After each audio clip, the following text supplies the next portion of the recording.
All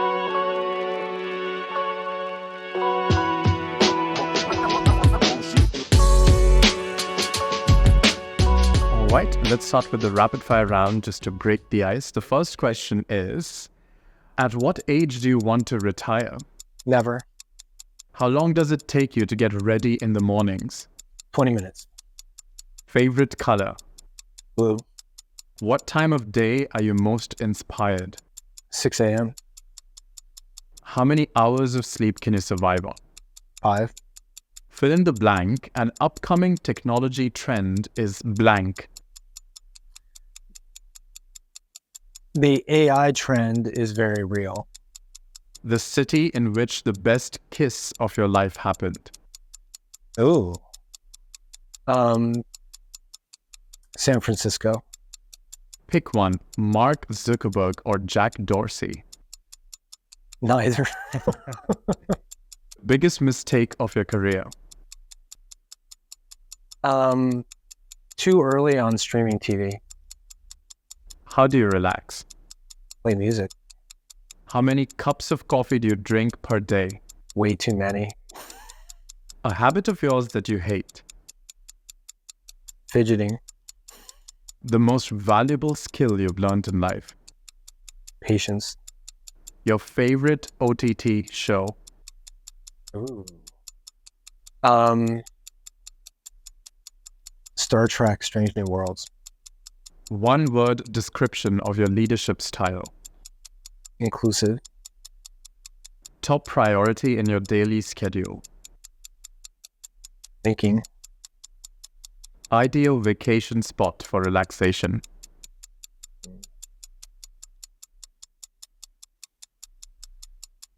I would say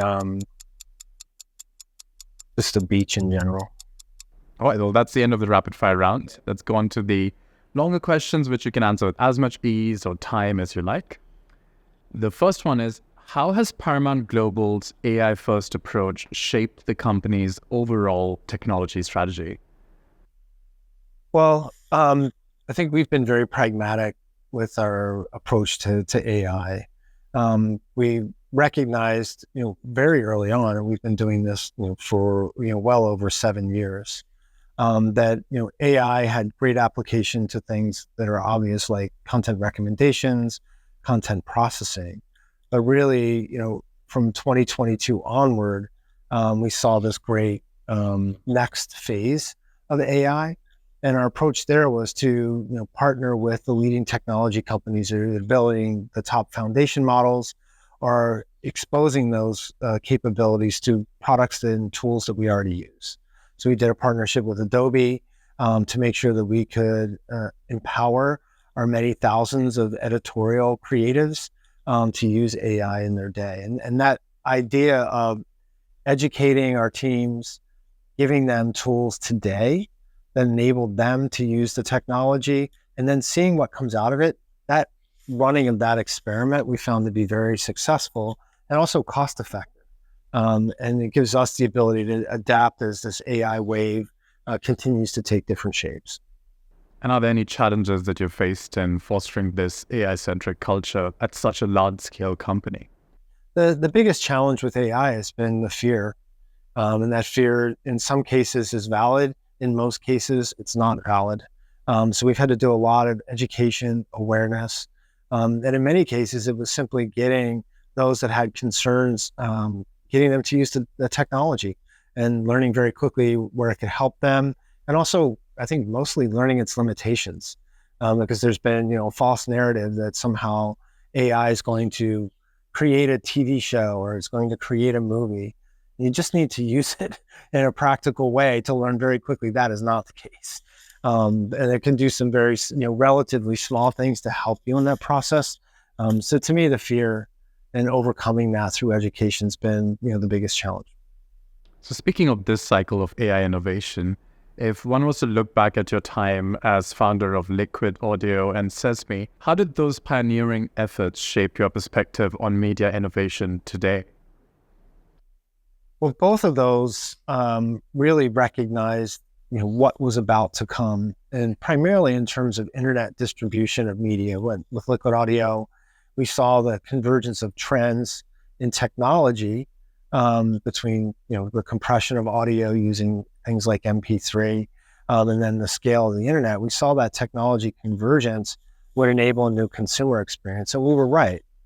But both with Liquid Audio and even more so with Sezmi, the thing that's we got wrong, I think, in Sezmi was just timing.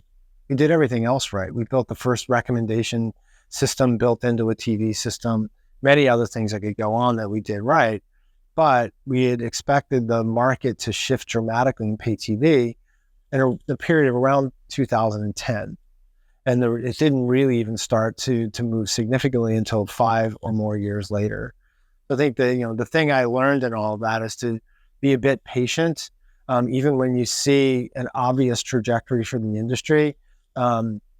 Be realistic about timing, and because there are many factors, primarily economic factors, that you have to take into account before we get to the ultimate market, and that's now playing out in the TV space with quickly approaching a point where the majority of all viewing is going to be coming over an internet distributed product. So if you were to start a media tech company today, what areas of innovation would you focus on? Well, obviously, I would try to identify a market opportunity that can be disrupted through AI. And I don't say that, like many of the startups that are just saying they're an AI company, you have to really find an area that can meaningfully be disrupted in a positive way with the application of AI. And there are many of those. And obviously, the funding level for new innovative startups is pretty dramatic. But similar to the internet bubble, we are going to go through the AI bubble, where many of these companies are very shallow in their thinking about the application of AI, and maybe have a feature versus a full company. But I've got several ideas, I always do, about areas where I think there's some big opportunities, applying AI to really build a new, better business around media. And so coming back to Paramount, then how do you see AI transforming marketing strategies at Paramount, particularly in terms of targeting and personalizing content for global audiences? I actually think that marketing is one of the areas that will have the most benefit from AI now. And there's a couple of reasons for that. One is that most of the content that's produced for marketing purposes is derivative from existing content. AI is really good at taking existing content, transforming it, modifying it. So our marketing teams have really embraced that as they try to create targeted content to hit different channels or different demographics, and produce more content to feed into the multitude of channels they have to reach consumers now. So I feel like marketing is already the area where we're making the most progress in terms of use of AI, and I think that will continue. The big question for the industry is whether that means we're more effective with our marketing or even more efficient.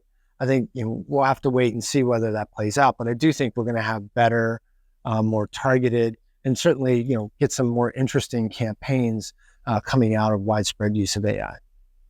And how do you ensure that AI-driven marketing remains authentic and avoids oversaturation of personalized content?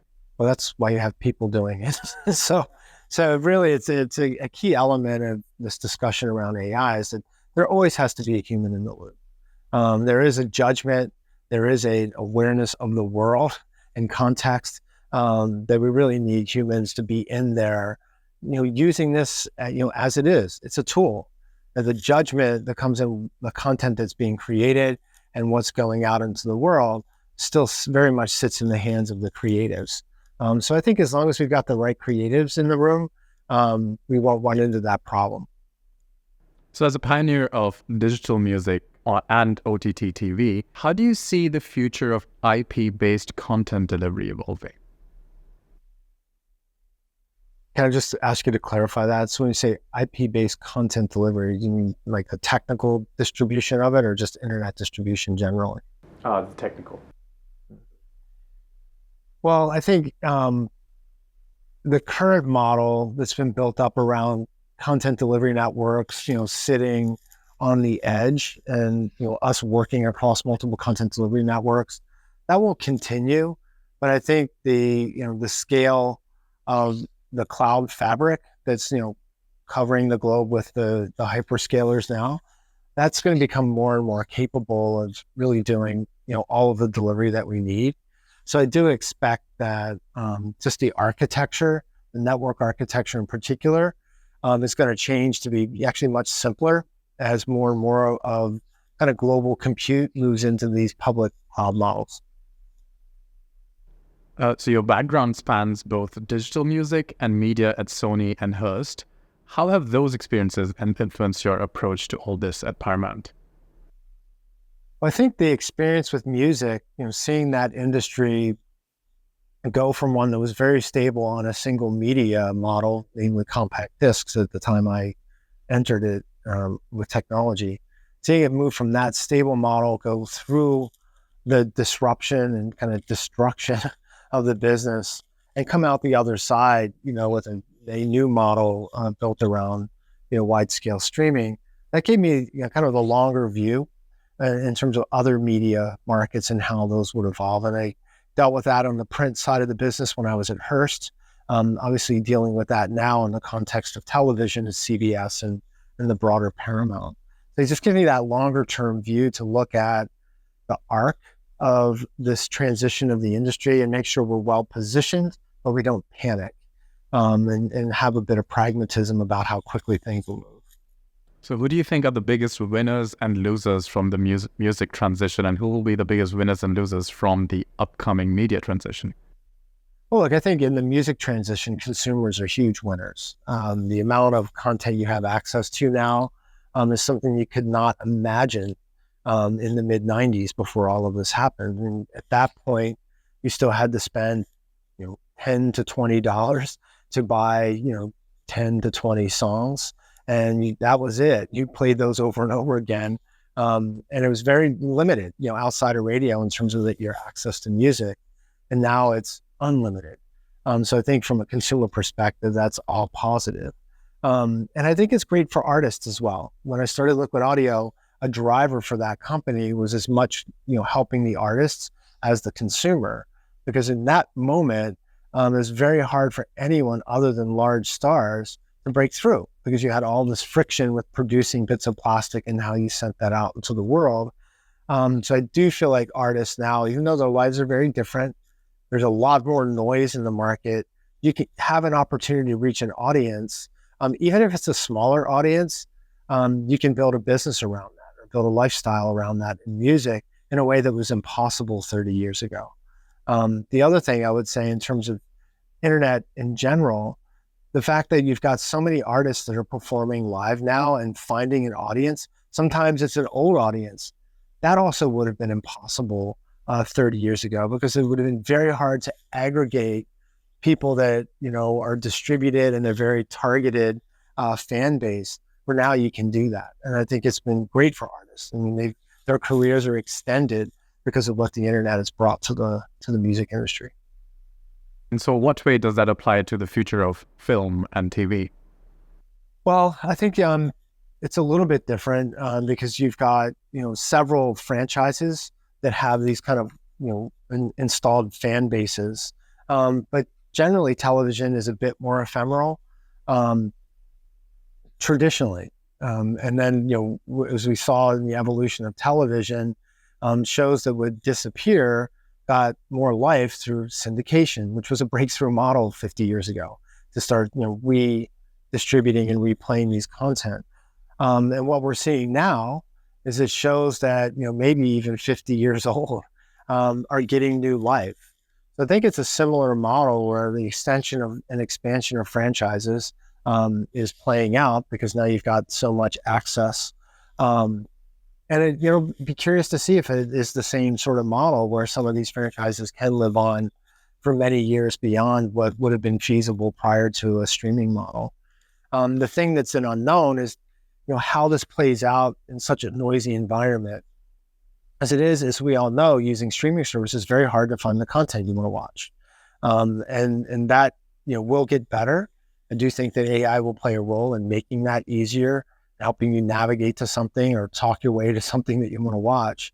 But I think it will also continue to add more and more value to the back catalog of companies like Paramount. And that's one reason that we're very actively making sure that our archives and our broader collection of assets are readily available to be licensed or distributed through streaming throughout the world.